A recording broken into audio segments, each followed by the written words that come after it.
Hey, everybody, welcome back to another great episode of Profiting with Nonprofits, the podcast that takes you on a deeper dive into the world of nonprofit marketing, fundraising, pretty much everything across the board in the nonprofit space to give you better insight in how you, as an organizational leader, can profit from your nonprofit. So, today I'm sitting down with my good friend, John Walsh. John and I connected on LinkedIn, and like myself, John I don't tend to specialize, it just kind of lands in my lap. But John and I both specialize in niche-based marketing for nonprofits. I deal with a lot of Jewish organizations. John deals with a lot of Christian organizations. So this is going to be a very faith-based show. We're going to be talking about how to leverage nonprofit marketing for a super niche of a niche audience. But before I dive into that, this podcast is sponsored by GiveSuite. If you're watching the video, you can see the logo right behind me. If you're not familiar with GiveSuite yet because you haven't been listening to my podcast on autopilot, GiveSuite is our nonprofit, our full-fledged all-in-one nonprofit solution, software as a solution for small, medium-sized organizations, to giving you all the tools you need to leverage your nonprofit to grow and scale, and filled with so many different things from fundraising, marketing, donor management, our integrated partnership with donor search for wealth screening, plus so many more great features. If you're looking to learn more about about GiveSuite and donor search and all the other fun stuff we do, I'm going to drop a link to that in the show notes. You can book a demo with me and I'd be happy to show it to you. But enough about me. No one cares about me. Everyone cares about our guests. So John, welcome to the show. What's your story? Thanks, Sean. It's great to be here. So my story is I have a background in digital fundraising. I got into it as an email marketer specifically, and then email fundraising at a large Christian nonprofit, evangelical Christian nonprofit. I was there for about 5 years. Like I said, so solely focused on email, and now I am at a seminary where I do all the digital fundraising, email, social, web. Yeah, got to do it all. That's really cool. So you started in email marketing and you kind of transitioned. It's funny. Usually people kind of go in with everything and then kind of like figure out where they want to go. So how did you end up transitioning from email marketing to, like, I guess call it the full stack of things? Yeah, I kind of felt like I was doing well with the specializing in the one, and I really wanted to kind of learn how they all interacted. I mean, yes, when you're dealing with email, you know that there's a landing page and you know these other components that are happening, but at least where I wasn't really involved in each step. I would just get a link here, put this landing page in an email, and I really wanted to understand like how it all interrelates. Because every step is important. Yes, I love email, but you can have a great email, but if the landing page doesn't convert, the email it was not as successful as it could be. You could have a great click rate, but not a great conversion rate, which is not great if you're trying to raise money. And same with social and copy. And so, yeah, I really wanted to kind of just see how all these worked together. And there's the buzzword is multi-channel approach, right? And I really Mhm. wanted to kind of go full tilt into that and see how it all played together. So that's why I did it. I've enjoyed it. It's been a great learning experience for myself. Oh, that's very cool. And so, as someone like myself who specializes in a very niche type of market within religious-based organizations, how do you find the challenge of thinking outside of the box when coming up with create campaigns? Especially, I mean, I know for us, when we're dealing with a lot of Jewish organizations, I don't just deal with Jewish organizations, by the way. They just kind of find me, and it's a curse, but thank God. But um, Amen. yeah, but I find that you have to do a lot of outside the box thinking, especially with Google grants, because again, you have to be the goal is be the answer to the problem they're searching for, and then you win. So with a lot of religious based stuff, you have to really, really think out of the box. So what are some of the things that you found that work for you with Google Ads and with email marketing, with these type of things? Because I know even with Facebook, like they got rid of religious based interest targeting, which is a real bummer. So you can't necessarily run ads to these type of audiences. Google is much better when you're on the paid side. But so what have you found works for you? What kind of strategies have you employed with that and Yeah, when it comes to Facebook and ads, um, even just in general faith-based, it's difficult, right? Because like you mentioned, Facebook is very particular about what you can and can't say on their platform. And a lot of the issues that faith-based raises are in direct contrast to what a lot of these, we'll say, big tech believe. And so yeah, and they have the ability to block you, um, to make sure that you can't be seen, or anything else. So yeah, you have to get very creative with your ad copy. Um, in addition to what you were talking about, which is the audience based, right?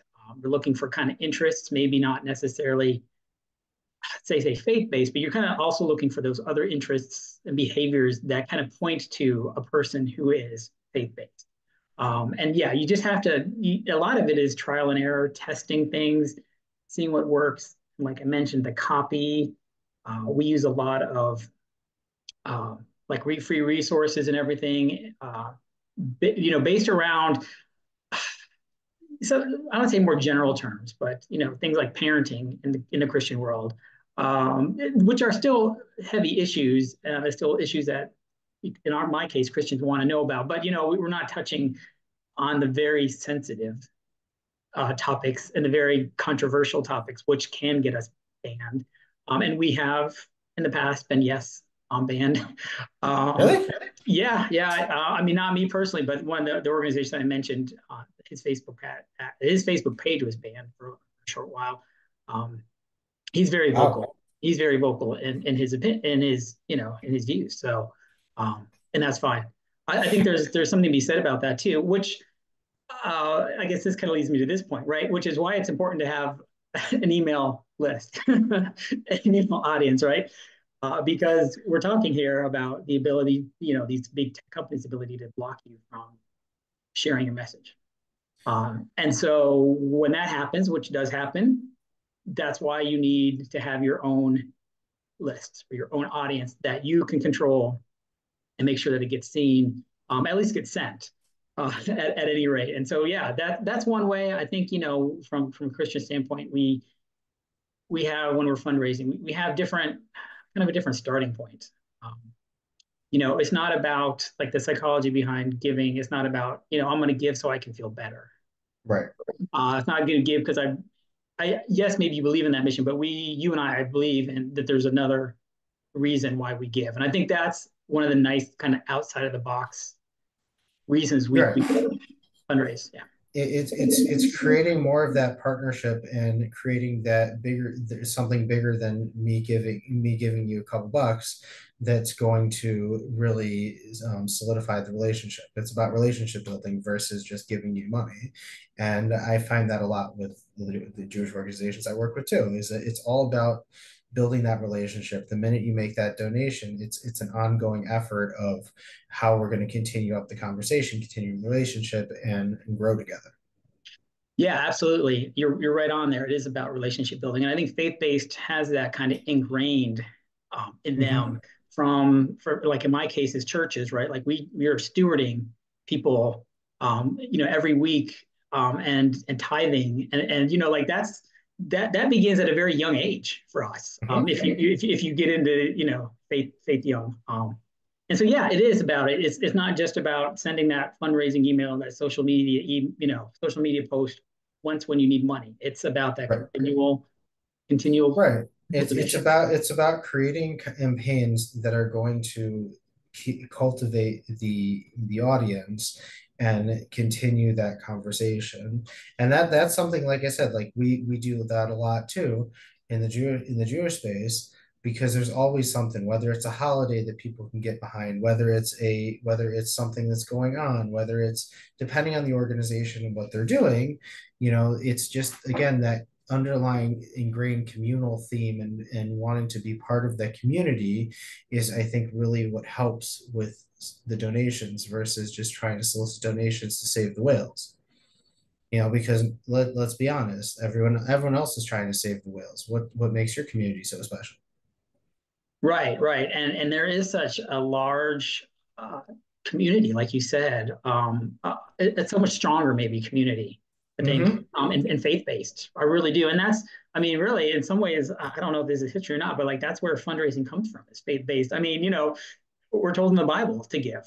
Mhm. So right, I mean, this is like these non-faith based. I mean, they're yes, they're using that, but like we're kind of at the ground levels, and we've.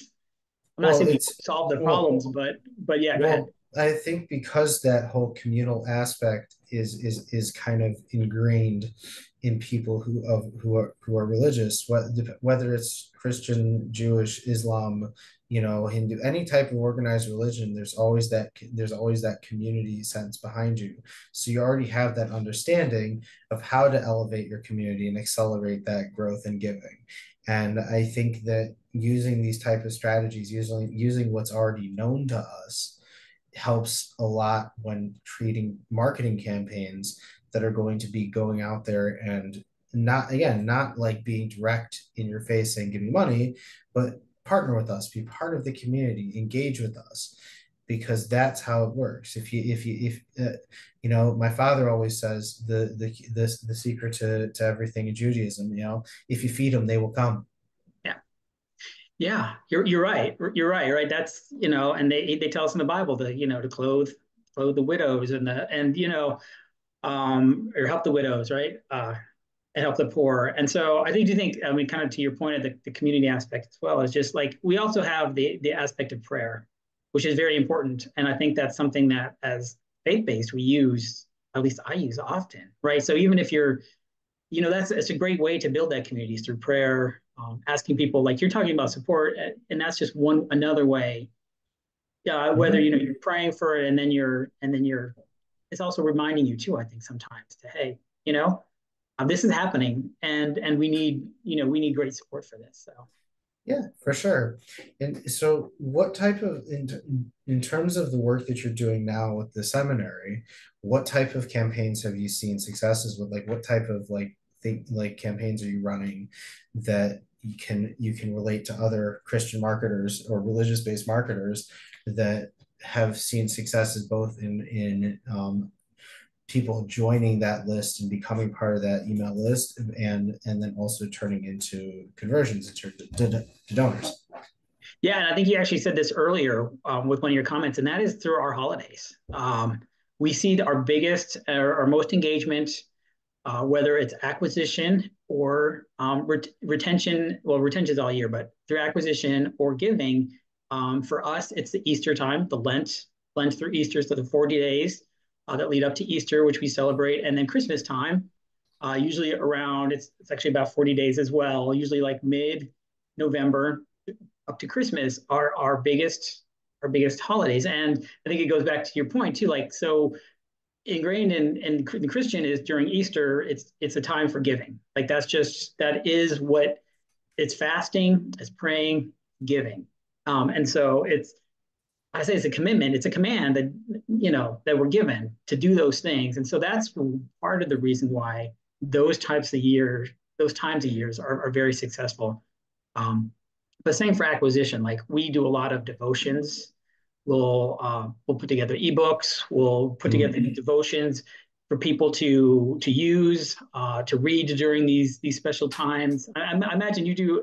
I want to say similar things. Yeah, I was about to say a lot of our big acquisition stuff comes around the holidays. Like our most successful campaigns are Rosh Hashanah, Yom Kippur, and Passover. And well, Hanukkah we actually get a lot of success. We have a lot of options with Hanukkah too. And Hanukkah say like, and we create these different, like, depending on the organization, give a calendar. We'll give, with Rosh Hashanah, we'll give, like a little guide for the significant omens for the Rosh Hashanah Seder, or with Yom Kippur, we'll give like a little like guide on fasting guide, how to stay safe during the fast and make sure you don't pass out and die. No, it's true. Passover was one of our favorite ones because we give a Passover cleaning guide because people get real absolute out of their minds crazy when it comes to Passover cleaning, even though you don't have to. But that's another conversation for a different type of podcast. And I'm also sort of kind of a rabbi, but that's another conversation. But then so we see a lot of opt-ins come from that, and then people, and the retention rate is high because we're constantly giving them information about the organizations. and then they stick around, and then they become donors and partners on the campaigns, and then it's a whole cycle of giving. So, and these are all top of funnel campaigns too. Like these are all like, because the way we do it, I'm sure you probably do the same as well.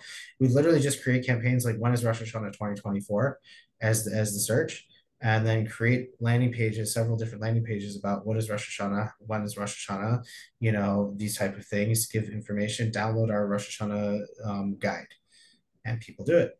And then and there you're getting a targeted people who are interested, whether they're interested at first in your organization, or they're just interested in, or they're looking for what Rosh Hashanah is, and it works. And we actually outbid a lot of the large Jewish organizations because they're not putting their ad dollars into these things right now because they think they own the market. Right. Right. And it's great because you can tack on and ask after, Mm-hmm. afterward, a thank, which is what we do. We'll do it, we'll say, thank you for downloading the ebook, or thank you for, visiting the page. Would you consider, you know, a Well, small gift? yeah, That's a especially great way to get because them started. as you said it too, is like around the holiday time, people are giving. Rosh Hashanah, people are giving. Yom Kippur, people are giving because that's when you're supposed to give all your charity. And around the holiday Passover, people are giving also because you give your charity. So like it's that's when you see the peaks in giving. So I think with us, we kind of have this advantage where we do have these seasonal campaigns that produce high volume opt-ins and high retention because people are in that already in that frame of mind. Yeah, and we see a lot of retention from these devotions that we do. We've done them for three years now. I mean, we see thousands of people who sign up year after year. Um, we see new people as well, but we see a great, probably like a 90 some percent retention rate of people who, they love the content, right? And they know they're going to get great value. They know they're going to get what they need from the spiritual standpoint at that time of year, which is why we deliver that. It's funny. One of my highest converting campaigns I ever ran was for an organization, and we were running this campaign called Judaism versus Christianity, and the significant differences between and the opt-in was an ebook. And we blew through 10K on Google Dollars, and we got a ton of opt-ins for people, and it was crazy. But because people want that, it was a hot topic. Yeah, and they want to know, right? Like, I mean, even maybe you and I, like, I would like to know what's the difference, and I have a pretty good understanding, but still, I think there's just kind of that, I said, the value there of like, oh, and that interest, like, oh, it kind of doesn't matter where you fall. Right. It's On it's that an one interest peak. is an Yeah. interest, yeah, and I think a lot of people like that, especially when you're talking ads and whatnot. It's like, oh, yeah, that's interesting. That's, I guess, kind of outside the box thinking there. Yeah, like I said, I feel like we're kind of at like when you're dealing with a super niche, whether it's religion, whether it's something that's super duper niche, and you kind of have this advantage where you're not just like plugging in the keywords and plugging in the funnels. You really have to think about what is going to convert and how people are thinking, what the psychology behind them searching, what their search habits are in order to really maximize. Yeah, and what I found with the niche audiences is that I feel like they're more engaged. You may not get as large of a audience as some of your major nonprofits. I think we probably can think of those, but it's smaller, but it's so much more engaged, and there's so much, they're such strong believers in that, where it's kind of like, oh, I saw a commercial, for humanitarian aid, I'm going to donate $10 because it's Right. like we need to do it. I think what you're trying to say, and it makes a lot of sense, is that there's more of a connection Mm-hmm. because they feel there's going it the lifetime value of that donor is probably going to be higher than that of somebody who just saw something generic and was like, oh, I'm gonna maybe give them a couple bucks. Yeah.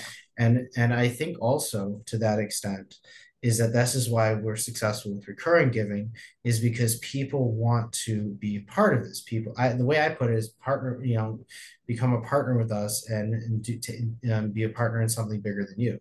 and then have that partnership, because people like to feel like they're part of something bigger than them. We use partnership all the time in our appeals. It's we don't. I mean, I know I say donors, but it really is a partnership, and we do a lot of like you said, community building, a lot of thank you, a lot of stewardship, just so that they know, right? And a lot of updates, impact stories, right? That's all part of marketing and donor relations, and not just Yeah. fundraising. It's part of fundraising too, but those little things, those little thank yous, and those little, like you said, just letting people know about their partnership goes a long way. Yeah, no, for sure. So before we wrap this up, I want to just ask you, what advice would you give to somebody who's looking to get into the digital space, nonprofit marketing space, especially like in the Christian space? Yeah, as far as digital marketing goes, it's nice because we all have maybe a little bit of experience with email. We all have a little bit of experience with social.